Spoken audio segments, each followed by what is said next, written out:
What's happening, guys and girls? Acrinator here, and welcome to the 21st episode of the Counting Pixelated Sheep podcast. I am joined by my partner in crime and co-host for this show, Sirjohnmac. Hello!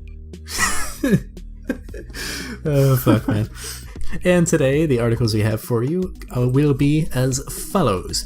Keystone is a FPS that uses TCG mechanics to modify game mechanics, and Niantic hides rare Pokemon spawns from cheaters. So with that being said, let's dive straight into the first article. And let me just pull up the article. Come on. There we go. So basically, Keystone, I found this on my news article on a Flipboard for any of you who have Android, which is actually... this one caught my eye because of how unique the proposed game mechanics work. So basically, Keystone is a game that is being developed by Digital Extremes, and it is a FPS, first-person shooter. Similar to Unreal Tournament, I guess. I don't quite... I think I've seen gameplay of Unreal Tournament. I don't really follow it that well, but what makes this game unique is, like I said, it has TCG mechanics. So basically you're going to be given a card deck out of, I don't know if they said how many cards to each deck or if there is a limit. I'd imagine there would be, otherwise that'd be unfair. And basically these cards augment your experience in some way or another. They give you buffs, they give you better gear, they give you better weapons, stuff like that, special abilities. So it's actually quite interesting, and I don't think I've seen anything quite like it other than possibly Doom's power-up system, which I know is in the single player. I haven't bothered to play the multiplayer, although from what I've heard, the Doom's single player is really the only reason to get it. I think the multiplayer is kind of dead at this point anyways. Yeah. It is currently, Keystone that is currently in a free-to-play alpha stage, which I believe it will be a free-to-play when it's fully released. Yeah, it looks like it will be a free-to-play. So it'll be interesting to see what kind of model they'll have on that. Possibly something similar to Hearthstone.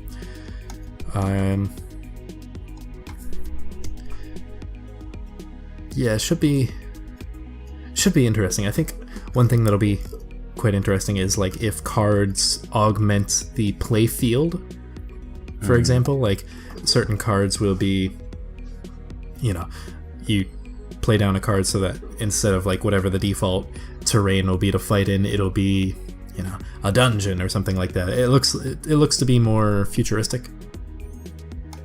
Yeah. I have to say, I really like the aesthetic of the game. Like, it looks really cool. It looks kind of like Guardians of the Galaxy meets Dota in a way, I guess, of like how unique the characters look. Like, I'm not one for first-person shooters, but augmenting the gameplay itself is something that's actually quite interesting to me, especially if it's like ability driven. Like I'm not one for first person shooters, but something like Overwatch does catch my attention. Granted, that's Blizzard, and I'm a bit of a, not Blizzard fanboy, but Blizzard fan. They can do wrong, and I believe that's the difference between a fan and a fanboy. But it's, oh yeah, here we go. It says right here that the art style is borrowed from the 70s retro pulp era, with 7 characters displayed on the website's title page, and which I'm assuming is the poster up here. 1, 2, 3, 4, 5, 6, 7. Actually, there's like a tree thing that looks like a Groot kind of character almost, except buffier, like if Groot met Hulk, met the Beast from X-Men. And that, I wonder if that's even going to be a shooter at that point. Like, what do you shoot, like splinters at you? And actually, there's a person with a trident here up towards the top. I don't know. And there's a person with a staff, although it looks more like a futuristic staff, so I guess I could shoot like lightning bolts, and there's a few people with pistols and one person with a rifle, so it's hard to say, especially because some of the cards you can play can give you abilities and whatnot, so who's to say what'll happen. I guess there's a lot that I would want to know about like the game mechanics themselves, as to like how many cards can you play, how are turns dictated? Do you pick cards randomly, or can you pick them specifically from your deck? or like is the deck even a thing? You just have all the cards you have and own laid out in front of you. You know, I feel like it's probably random to a degree, and you have a hand similar to most TCGs,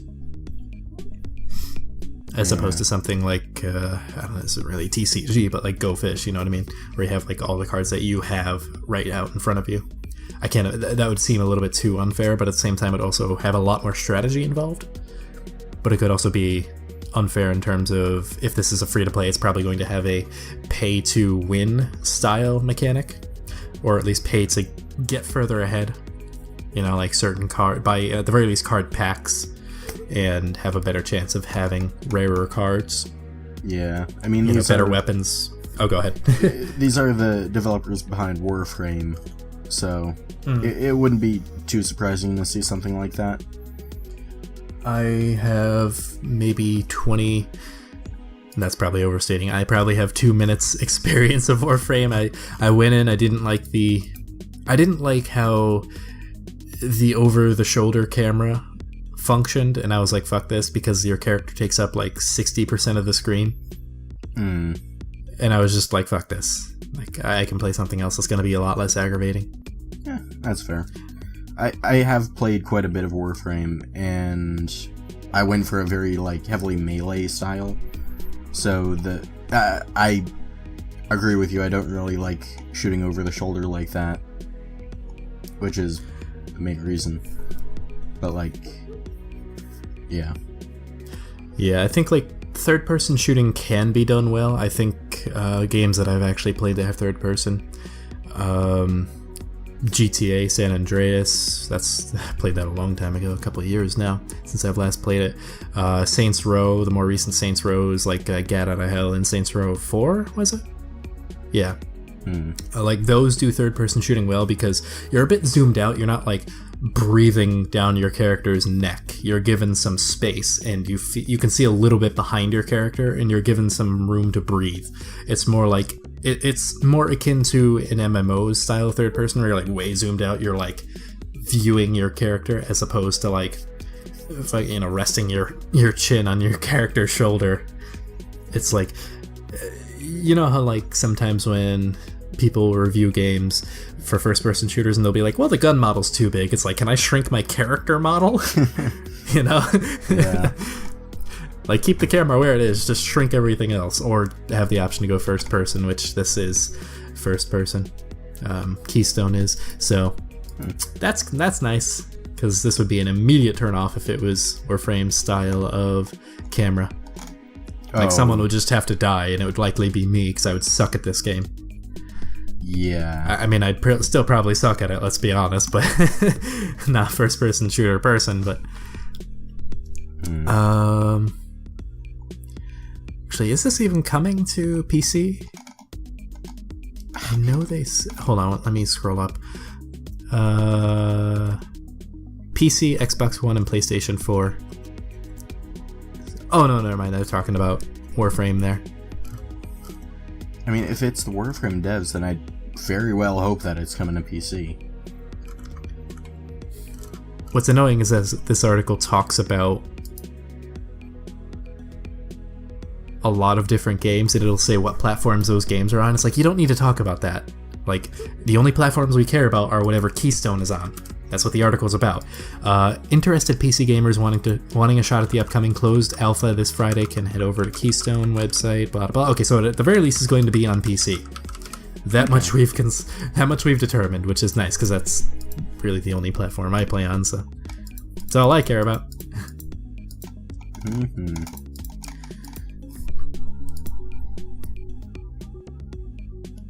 And that's really all I have for this article as well.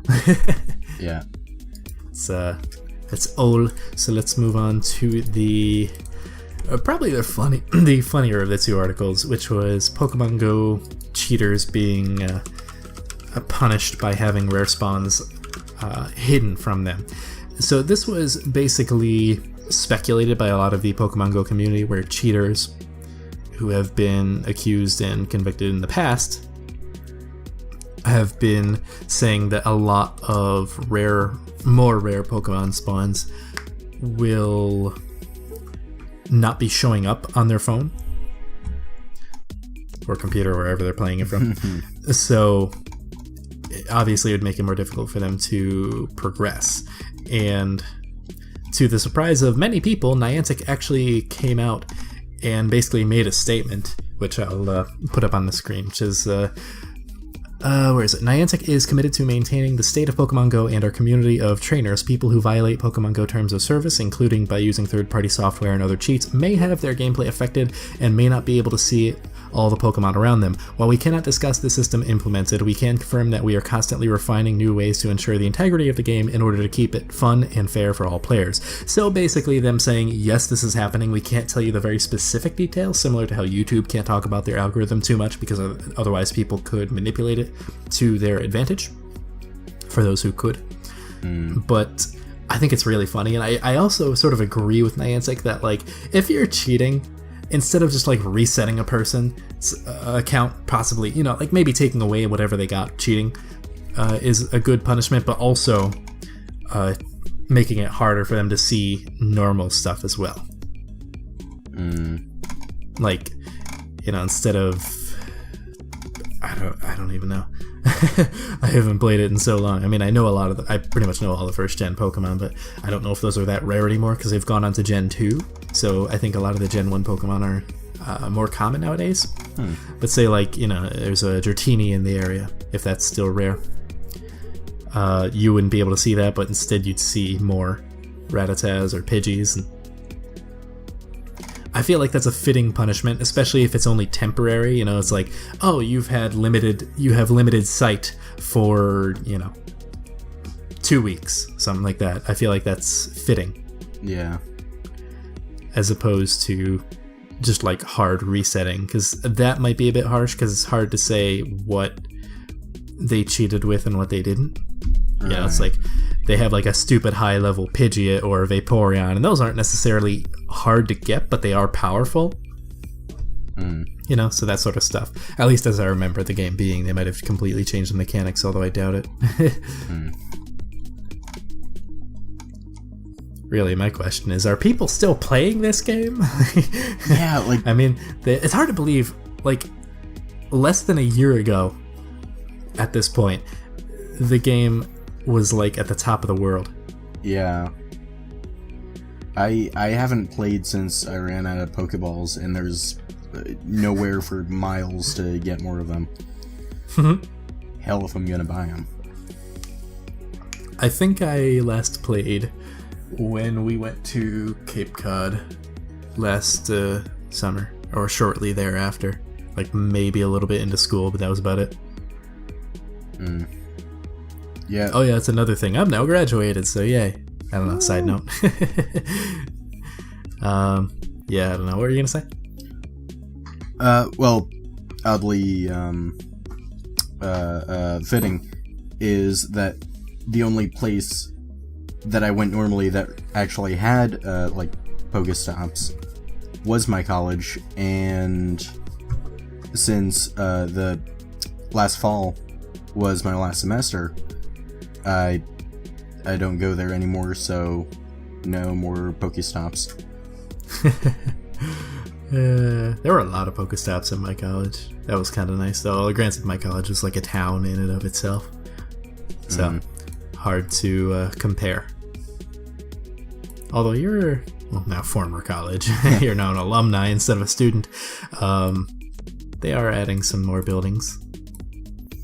Yeah, the one that's been like being worked on since I started going there in 2013 and wasn't done by the time I left in late 2016. Yeah. Well, they can't all be money machines. Yeah. I've certainly had my fair share of that shit. That ain't no picnic either. Yeah. Topic for another time in another video, though. Yeah. I still can't get over the fact that there are not only people playing Pokemon Go, but people going through the trouble of, like, cheating the game. Yeah, right? Like, I feel like Niantic made it significantly easier to find stuff after the I don't know, the popularity of the game died down, in big part due to, keeping the few players that actually care about it still. Mm. So having people like cheat is just really funny to me. Yeah, it's like, no offense to the devs, but the gameplay isn't all that interesting. But like the entire point of it is to actually walk places. Yeah. I mean, that part is fine. And it sort of fits in with Nintendo's modus operandum, but like, I don't know. I feel like a big way to improve Pokemon Go is really just like fix the battle system, fix the tracking system, and you would have been set. Like, more stuff than that could have made it even better, but those were the two things that really needed to happen. Like, the battle system was shit. They probably should have just kept the battle system from the original games, the actual Pokemon games, and the tracking system is kind of funky. What they have now is okay, but it could still be improved upon. Increasing the radius for which you see Pokemon is fine. Just what you could possibly do is increase the radius that you can see Pokemon, but decrease the radius for which you can tap it and like initiate the battle / try and catch it. I think that would be very effective, because it's like, oh, there's a Dragonite on 5th Street, and you can see like 5 miles away, and it's like, okay, you know how to walk 5 miles to get a Dragonite, and it's like, is that worth it? It's like, you are getting people to walk in a more concise direction, maybe walking a little bit less because they're not walking in circles looking for this goddamn Pokemon. But they're feeling better about it. And in terms of the battling system, who the fuck thought it was a good idea to tap and like swipe to dodge? Like, there's nothing wrong with turn-based combat if done right, and Pokemon is one of the few games that consistently does it right. Yeah. So I don't know why they felt the need to change that. Because getting one shot by a gym leader without getting any sort of chance is not fun. Yeah. It's like, at least make me feel like my effort wasn't wasted by allowing me to pick what my Pokemon's turn would have been, regardless of the fact of whether or not I would have actually gotten that turn or still gotten one shot. At least I could have felt like I tried to do something. And maybe fix the leveling system, but I think that also goes along with the battle system. I feel like that there's nothing wrong with the 1 to 100 style. Maybe then add breeding like there is in the normal games. And it's like, all this, does make it feel more like a mobile version of the normal Pokemon games, but that's sort of the whole reason that Pokemon Go got big for the Pokemon community in the first place, is that one of the first things Niantic said is that, and Nintendo actually confirmed this, is that they wanted to make it so that you could transfer Pokemon from Pokemon Go into future main franchise titles. Yeah. It's like, that is a big deal. It makes it easier to get the older Pokemon, for example. I know that's a big issue with people who like just start on, I played all the way from every generation, literally up until Black and White 2. So I have a lot of the older Pokemon. I don't have all of them because I never bothered getting all of them, but I do have pretty much all the ones that I'd want. More of the random ones that I did, like, no one cares about. I don't have those, but again, no one cares about those. So, I don't know. Yeah. I mean, Pokemon Go. It should be interesting to see, because Niantic hinted that they're going to do something with legendaries this summer. So it should be interesting how this shadow ban is what people are calling it in the Pokemon Go community, how this affects that. Like, is their punishment going that far, or would it even affect it if they do something like they did in the old trailer where the Mewtwo thing was more of a event? Is it really possible to hide an event? I mean, of course it's possible, but are they willing to go that far, or is it just rare Pokemon? Maybe like you can't utilize legendaries or something like that. Although still having the collector's aspect of it, some people like myself playing Pokemon Go just wanted to collect, didn't necessarily want to level up and go crazy with it. I just wanted to get all of them, because why the hell not? Of course, that's long past for me personally. I think my Pokemon days are done. I'm just done buying the new 3DS, whatever. ProZD had a video recently where he was making fun of that. It's like the new Nintendo 23 DSi Lite XL, you know? I think that very well sums up my thoughts on like the Pokemon franchise and the DS in general. Like, I had the original DS for the longest time. I still have it. And then I got the DSi because my games stopped working on that whenever I'd get new games. And then the 3DS came out like a few months after that, and I was like, I'm done. Like, I'm not getting the 3DS, I'm not getting the 2DS, I'm just done. Like, I can't keep up with this. I refuse to keep up with this. I'm not shelling out this much money. Yeah. Like, they're lucky I got the DSi, and it's like, I like the camera on it, but not that much.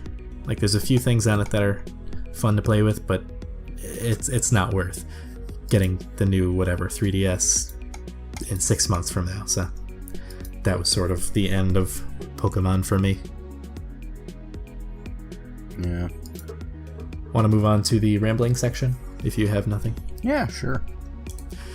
So, rambling, what's been going on with you?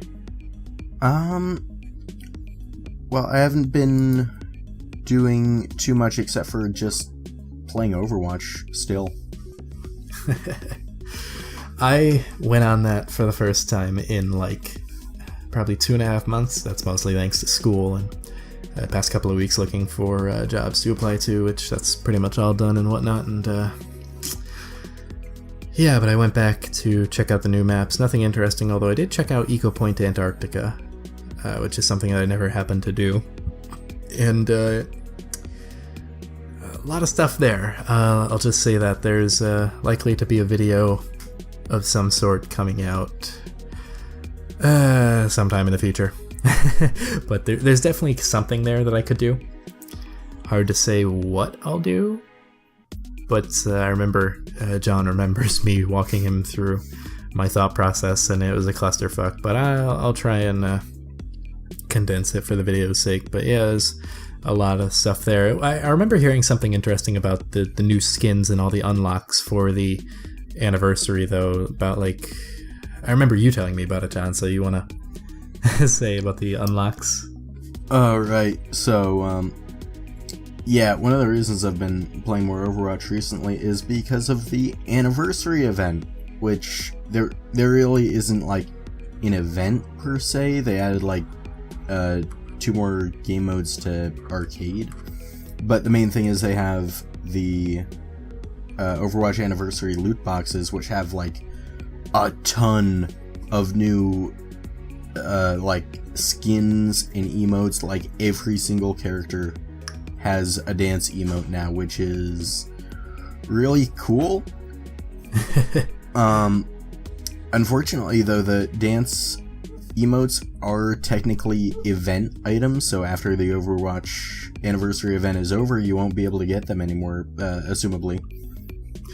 And this leads me to my point that apparently there is not enough time in the day. Like, if you were to play 24/7, you probably still wouldn't get all of the event items without going into microtransactions. I don't know, I always felt like with, granted it's only been 1 year, but I feel like a lot of these events Blizzard will what's the word? I'm fucking tired. Basically, they'll go back to. Like, I feel like, you know, maybe the Summer Olympics one they won't go back to immediately, but maybe in a couple of years they will. You know, I don't think that one they necessarily have to go back annually, but like the Halloween one, I can absolutely see them going back to that. The Christmas one, absolutely. What else did they have? Chinese New Year, I'm sure they're going to have more with that. Because, you know, that's a yearly thing. The anniversary event, absolutely can see them going back to that, because, again, these are yearly things. They're big events that always happen. And maybe it'll be like, you know, they'll do certain holidays 1 year, so, and then like a different set of holidays another year. Although I tend to doubt that, because they did like the big ones all in 1 year. They did like Halloween, Christmas, whatnot. But it would be interesting to see like a set of holidays where like every off year, to give some sort of novelty to the skins and stuff.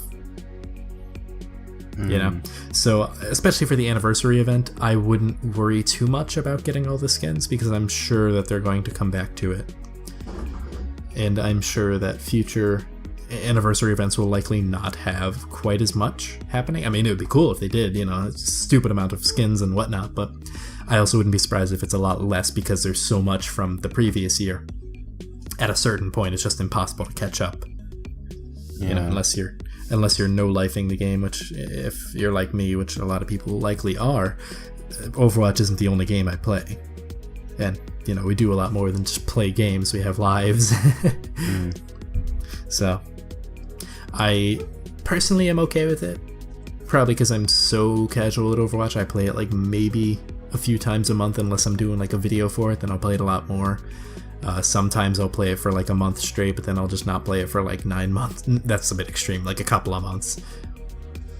Like 2 months or so, and then I'll go back to it. And, you know, it's fun. I feel like my relationship with the game is pretty damn healthy. So there's nothing really to be desired. I mean, yes, it'd be nice to have all these skins and whatnot, but it's like I have all the heroes. I paid for the game. I have a good amount of stuff. Like, truth be told, I'm really happy with Zenyatta for me because I have all the unlocks I want from him. So that character, considering he's my main, I'm happy with the game overall. I'm trying to get a few other skins with a few other characters that I like playing. Like, I'm trying to get I think it's the Junker skin, or it might be the Scavenger skin for D.Va. And I'm saving up for that, so I have like 350 gold right now, which I need, you know, like 700 more, but that's not an issue. Because I don't really play D.Va that much, but I do. You know, I have the Anubis skin for Pharah. I have a lot of stuff for Pharah, actually. I used to main her back in the beta for a little bit. I still play her a decent amount, but a lot of people also like to not pick support, so I usually play Lucio and Zenyatta. Yeah, I don't know. I can certainly see the complaints, especially with like professional Overwatch players or like streamers, that, you know, they want this, and maybe them being the ones who can afford to put down the money for it because it's, you know, they make their living off the game, they might as well put some money back into it. So I can see the justification for being mad, but personally, I'm not mad, especially because they're cosmetics. It's not going to do anything. Yeah, I mean, I guess at the end of the day, Blizzard is definitely not the worst when it comes to like microtransactions in games. Like, no, they're pretty good at they're pretty good at being moral, especially in the last couple of years, like the last 2 years. I'd say they've really shown their colors in being a very outstanding and relatively moral company. They make mistakes, obviously, and every company does, but they have tried their darndest to make it up to the people when they do mess up. You know, it's like they've earned people's trust for the most part. Yeah, I mean, it would definitely be nice if the dance skins were an event, or dance skins. I know what you mean. Dance emotes weren't purely event items. If they were still like, they cost 3 times the amount of a normal emote, but if they just like kept it at that price point, that would still be really cool. Like, they might do that for some events, like maybe the Summer Olympics one. If they decide that, you know, 4 years is too long in between each one, they might. And I could see a good justification for that. If it's not going to be a yearly event, just make it so that you can buy it if you really want. But I could also see the justification for just being like, no, it's, you know, it's special. I don't know. One thing that was interesting to me is that a lot of the skins weren't necessarily cultural, which for a game that tries to be as cultural as possible, like for example, the Mei dance has nothing to do with China. I mean, there is the meme behind it, but her dance is taken from I don't remember what it is because I don't watch the show, but I know about the show. Obviously, it's so big in anime. It's called The Melancholy of Haruhi Suzumiya, something like that. And you can like Google this and look it up and whatnot. It's a very, very popular dance, so much so that other anime over the years have emulated that dance with their characters, because of the basis of the show is that Haruhi Suzumiya, the title character, she's the god of the universe without knowing it. And it creates this very interesting dynamic, and at the end of the show, she would force all the other characters in the show to do the dance with her. And it's a funny premise for a wacky and relatively deep show, from what I understand. And that's part of Mei's dance. And it's like, that's not Chinese at all. That's Japanese. Like, maybe having Genji or Hanzo do that, although Hanzo would be kind of out of character, I guess. Genji would be more akin to it. Being the wackier of the two, at least perceived. He's obviously serious in character, but the fan base certainly. Although with the new skin either being a Power Ranger or Kamen Rider, depending on who you ask. Yes, that is so good. Yeah, but that, I don't know. I feel like they could have done better with some of the dances. I think some of the dances are more culturally accurate, and it's like, I personally don't mind, but like, it does have a little bit of coolness, adds a bit of coolness to the idea if they keep it as such. A lot of the skins have remained culturally accurate. I'm thinking immediately of the freaking Farah Native American skins, which I remember there were a lot of theories, including one that her father might have been Native American, so she's only half Egyptian, half Native American, but there's nothing confirming nor denying that. And I think a lot of the speculation on that particular theory came from one spray from, I think, the King's event. Row, the Uprising event, where it was either Farah or Anna's spray that showed Farah's father, much younger and had longer hair, and he looked more like Native Americans are depicted than Egyptian, but I can't say for certain. But and then we see him as a much older man in the Reflections comic, going to dinner with Farah, and he has much shorter hair, gray hair, so it's hard to say. Yeah, but yeah. I saw a video I really liked. Someone took all the dances and put them to the music that dance is originally to. So, like, the anime one, I believe Lucio's actually goes to, like, Smooth Criminal.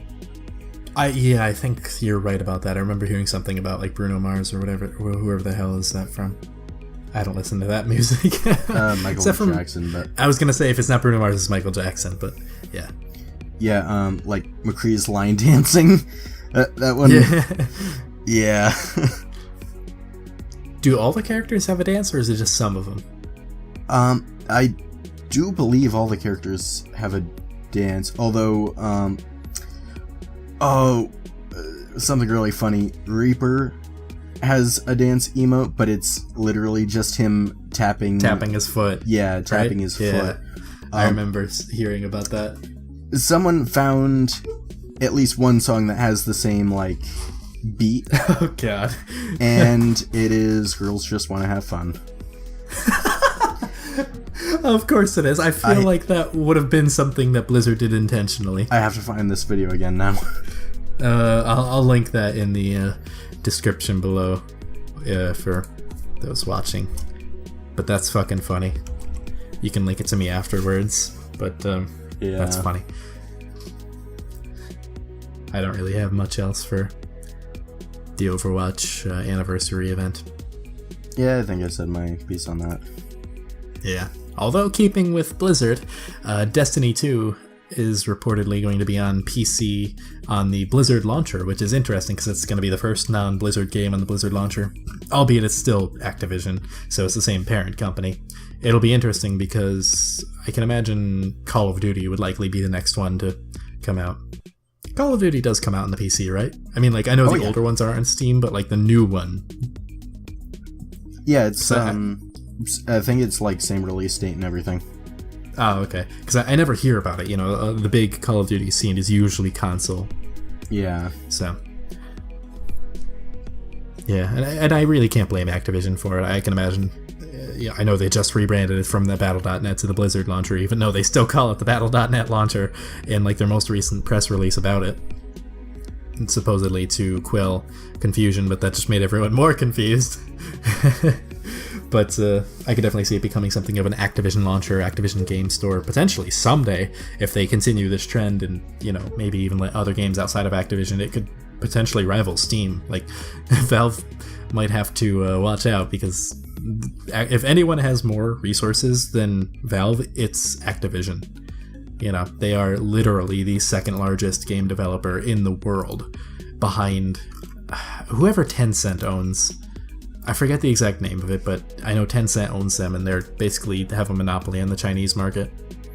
Activision being one of the very few game developers that can actually sell to the Chinese, but even so, you know, whatever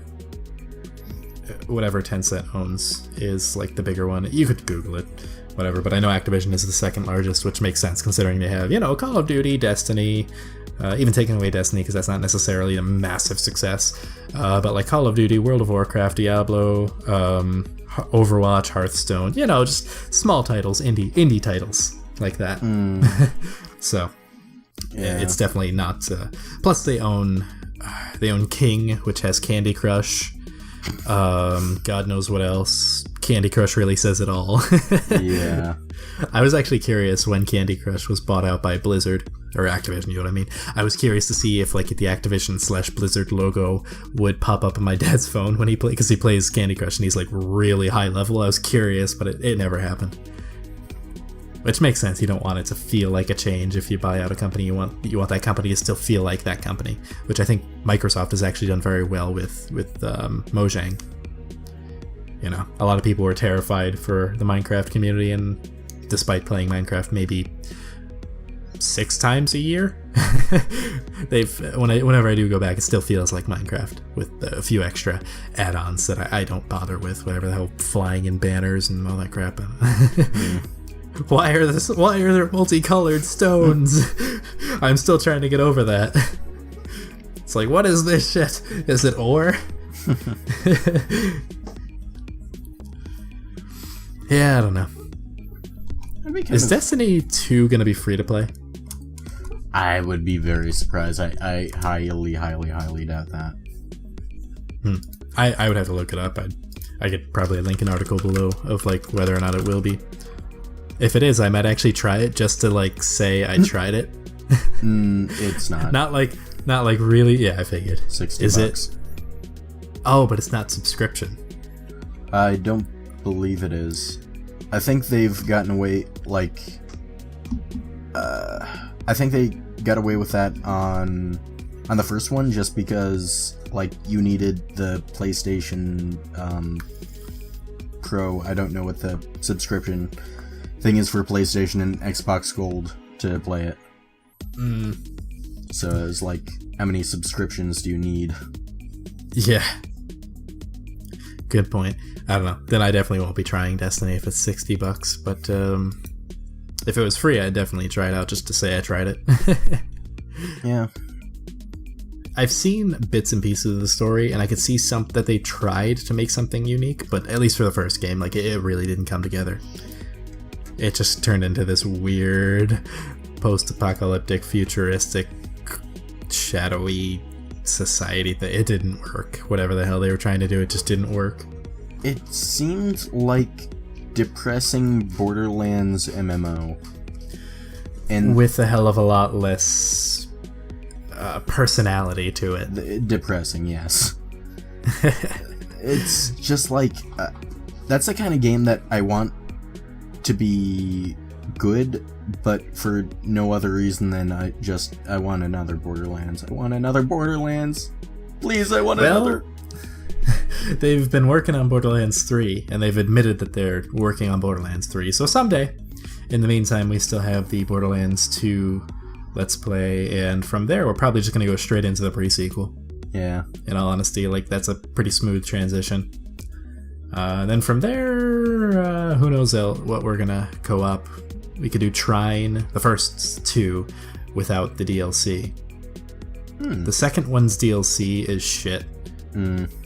Like, the puzzles in the action get so aggravatingly stupid that it's just not worth it.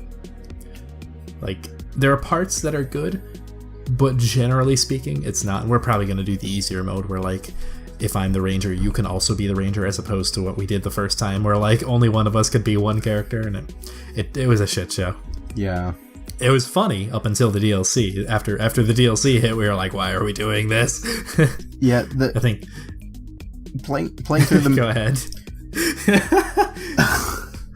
Just playing through the main game, and this might just be us being stupid, but playing through the main game was great. It was like co-op puzzly, and it's like, okay, so we need to do this to do that. We need this, and we need this character for it.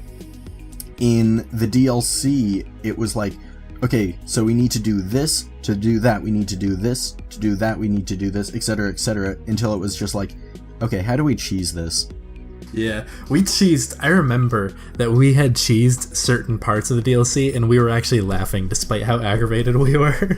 I think at a certain point, I think actually at a certain point we just hit a wall and we couldn't go any further, so then we changed the game mode to, so that we each could, and then we cheesed certain areas by both being the magician.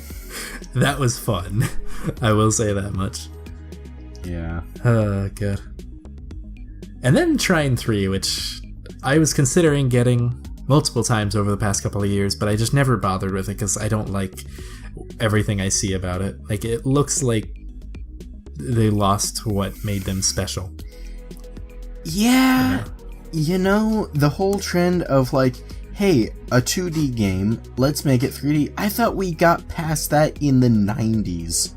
Yeah. It's like, and not only did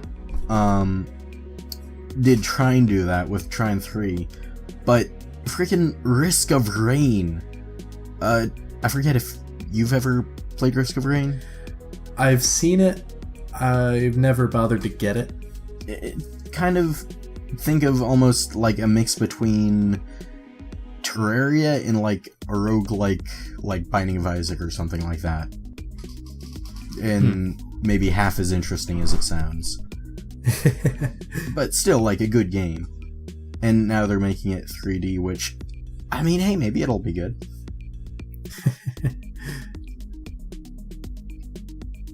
Yeah, I don't know. Yeah. I had something else I wanted to talk about, but I don't remember. Because it had something to do with the channel, but I don't remember what.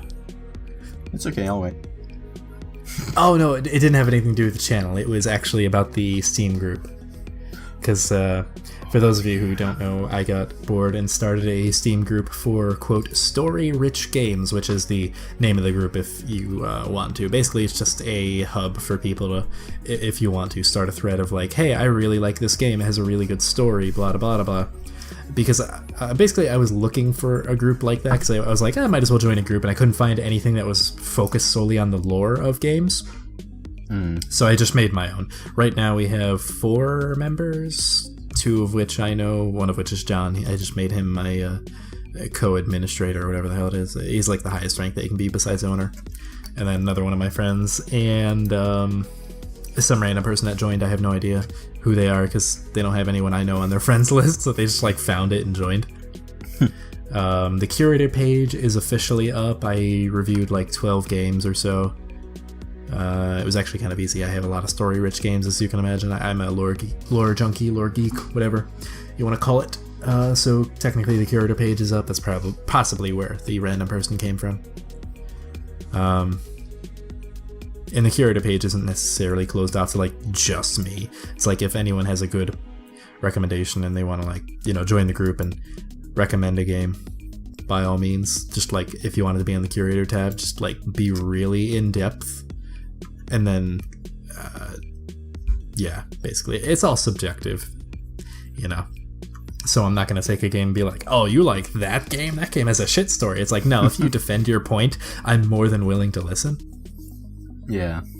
And, by all means, like, join the group if you want to. It doesn't take that much dedication to join a Steam group.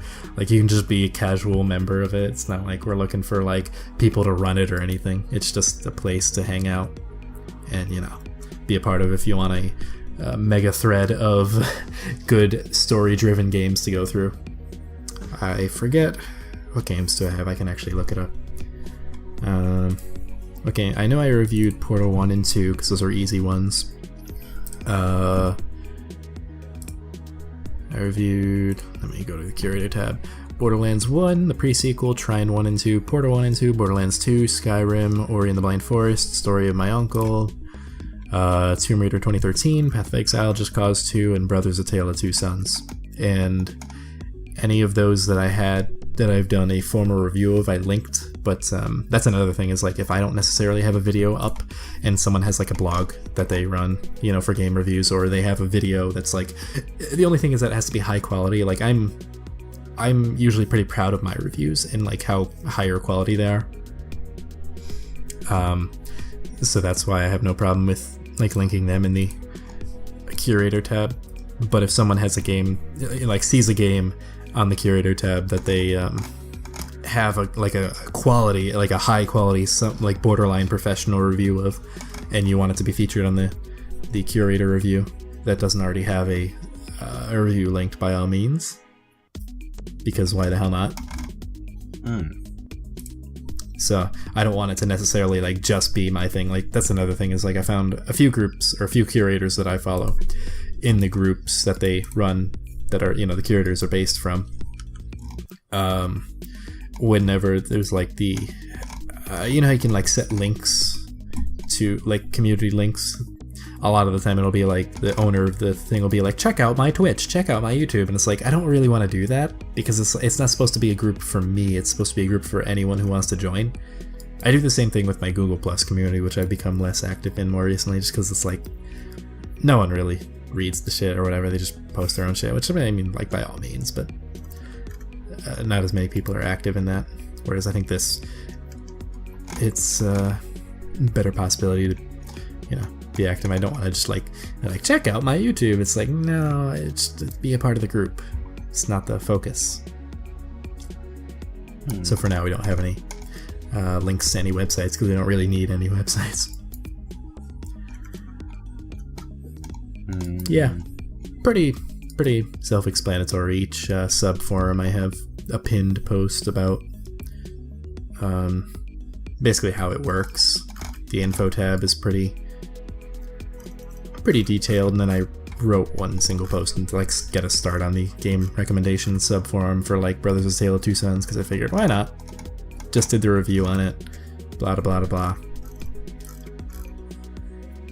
I don't know if that seems mildly interesting to you, or you just want to join another random Steam group, by all means. It's not private or anything, it's open to the public. I'm just looking through games on Steam that I have. What ones have a really solid story that I could maybe do something about?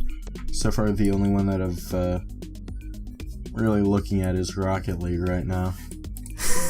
Really like that game's story. How did I know that was going to pop up? Like, I was looking at a few games of mine that I had, like, I was looking at, like, oh, Rift Racer, and I was like, wait, that doesn't have a good story. Fight me. That The music speaks to me, man. Come on, man, you can drive any track. Oh, God. Fucking Bad Rats. Oh, God. I have never installed that game. Game purchased. Well, you purchased it for me, because it was on sale for like 2 cents or something like that. October 16th, 2014. Have not and will not ever touch that. There are a few more games that I could do. Like, I was considering doing Binding of Isaac, but then I was like, unless someone else really thinks that it has a good story, I'm not gonna, because it's hard to say whether it has a story or not. Whether you believe that or not. Terraria, same thing. It's like, it's arguable whether it has a good story, so it's like, I'm not gonna be the one to say it, but if someone else says it, absolutely. Child of Light is a very obvious one that I could do. Oh, God. Just looking through my library. Limbo. It's a very easy one I could do. Out There Somewhere, probably. That one doesn't have a great story, but it has a story. Psychonauts, easily. Freedom Planet, absolutely. Super Meat Boy, arguable. Sonic Adventure DX, arguable. I mean, it has a story, but it's not great. It's a story, but... Sniper Elite 2, again, arguable. Needhog. Skullgirls, arguable. Cities, Skylines, you make your own story. That would be probably one of the very few ones that I'd say, like, no. Like, it has to have its own written story. Any of the Yeast games. Transistor, obviously. Dust, An Elysian Tale, absolutely. Bastion, absolutely. Castle Crashers, absolutely. Assassin's Creed, I have a few of those. I have 2 and 4. Saints Row, absolutely. But I don't know, I got lazy. I just wanted 10, and then I was like, well, I did like Portal 1. I might as well do Portal 2, and it's the same thing with the Borderlands. I was like, I did Borderlands 1, might as well do like Borderlands 2 in the pre-sequel. So yeah, that Steam group exists. It's called Story Rich Games. The logo is just like books. It's literally just the picture art from Microsoft Word. I mean, let's be honest, the brain from Paradoxical Ramblings logo is just a brain from Microsoft Word, the picture art as well, so it works though. It has a constant aesthetic to the channel. Oh god. That's all I really got. I mean, I'm just looking through my Steam library right now. I've got like a little bit over 100 games just installed right now. What the fuck? Out of those, probably, I mean, in fairness, a lot of these are like little puzzle games, roguelike, little indie games, stuff like that. And like, out of all these, probably less than 10 of them have an actual story that you could discuss. I mean, I've got Borderlands 2, which has a great story. Oh yeah, that one's already curated, or whatever the hell it's called. Doom has a story, but it's not. Yeah, that was another one that was arguable. I think it's great, but I pay closer attention than most people to story. So you have to dig deep for it. So that's another game where like I'm not gonna be the one to say it, but if someone else says it, absolutely. Like I'll put it on there in a heartbeat, but like I want to have someone else say it because it's very arguable. Yeah. So I want someone else to be the one to say like, hey, this should be on there, and by all means, again, say if you believe that to be the case of like, hey, this game should have this or that, and it's like, yeah, sure, just defend it coherently, and by all means, it'll likely be up there soon after. It's all the easier if I don't have to come up with the words myself. Hey, yeah. And then there's plenty of other games that I have in my library but I've never installed or played, like Shadow of Mordor, Mad Max, Black Flag, Assassin's Creed 4. I recently got Hyper Light Drifter, Tales of Symphonia, Tales of Zestiria, the 6th East game. Fucking, what else do I have? Witcher 3, I forgot I owned that. Oh damn, I bought that this March. I don't remember how or why. I think it was on like a huge sale because it has I think you're right, because I don't buy AAA games unless they're at least $15. Because that's like, you know, on a college budget that's reasonable, but like a normal AAA is not. You know, I'm not spending $35 on a game. GTA 5. Oh yeah, that's got a great story. I know it does, but I haven't played it. That's arguable. Oh, it does. I know it has good characters. I don't know about the story. I've heard a lot of good things about it. The characters are interesting, but the story in general is kind of eh. Interesting. I don't know. Not something I'll probably worry about for a long ass time. weeks. I can't imagine it'll go on sale for very much. Anywhere in the near future, at least at the very least until GTA 6 comes out. Yeah, actually, speaking of Witcher 3, I saw an article. I didn't think it had like that much staying power, which is why I didn't bring it up to discuss.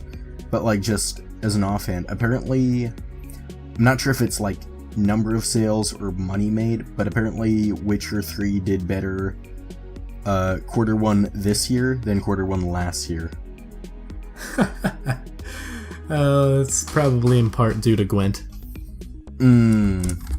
Yeah, Gwent, like, I think all the DLC for the game is out, as well as sales up the gazatch. Yeah. I mean, hell, I bought it in technically quarter one, so yeah.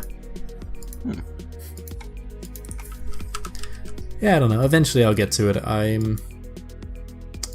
Well, the last couple of weeks I've been job hunting, so I haven't really given myself very much time to do much else in games in terms of anything but like YouTube. It's like, hey, I gotta do a YouTube video. It'll take a few hours at the end of the night when I'm tired and I'm not gonna accomplish anything anyways. And just, spend a little bit of time to get like Dungeon Overview, for example. That takes about 6 hours total. Because a lot of the scripts for actually I finished all the scripts for Dungeon Overview through Burning Crusade. I gotta start writing the scripts for Wrath when I get the chance, but I don't know. It's also a big reason why I haven't bothered streaming Ion. We tried streaming Borderlands, it didn't work. I think what it is Skype, because when I did it alone, it worked perfectly. Skype is a bitch, but yeah, it's effective for what needs to be done, so. Yeah. I don't know. Yeah, that's all I really got. So, you want to close it out? Certainly. Well, I hope you all enjoyed this episode of the podcast. If you did, feel free to give it a thumbs up, and if you want to see more like it, maybe even subscribe. I'd really appreciate it. Be sure to check out John's channel and DeviantArt and all that other shit. He posts stuff that's a hell of a lot more talented than anything I do. And links for my social media and whatnot will be in the description below, as well as John's stuff right above mine. Got anything you'd like to say, John? I drew a sparrow. That's Not all. just any sparrow, you drew Buckbeak. Yeah. It's the name of his old pet sparrow. Passed away last year? Right? I think last year. Yeah. I think it was like whatever. Thanksgiving 2015. Whatever. Oh, damn. I don't know, anyways. That's all the time we've got for today, so until next time, don't die.